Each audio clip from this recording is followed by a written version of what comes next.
మీ కుటుంబ ఆర్థిక స్థిరత్వాన్ని కాపాడుకోవడానికి భార్యాభర్తల మధ్య సమన్వయం ఎంత ముఖ్యమో తెలుసా? మంచి ఆదాయం ఉన్నప్పటికీ సరైన ప్రణాళిక లేకపోతే డబ్బు సమస్యలు తప్పవు. కుటుంబ ఆర్థిక భద్రతకు ఈ చిట్కాలు తప్పక తెలుసుకోండి. ఇద్దరు కుటుంబ ఆదాయాన్ని ఓపెన్ గా చర్చించండి. ఇది ఖర్చులను ప్రణాళికాబద్ధంగా నిర్వహించడానికి హెల్ప్ అవుతుంది.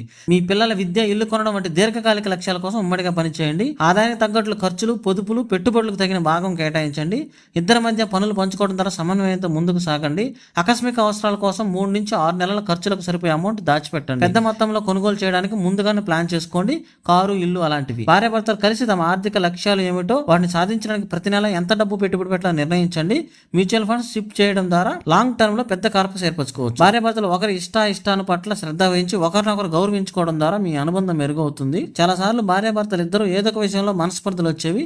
అలాంటి పరిస్థితి రాకుండా ఇద్దరు ఓపెన్ గా మాట్లాడుకోవడం మంచిది. కుటుంబంలో విజయాలను అందరూ కలిసి జరుపుకోవడం మీ అనుబంధాన్ని బలోపేతం చేస్తుంది. మీ కుటుంబ ఆర్థిక భవిష్యత్తును బలపరచాలంటే ఈ సూత్రాలను పాటించండి.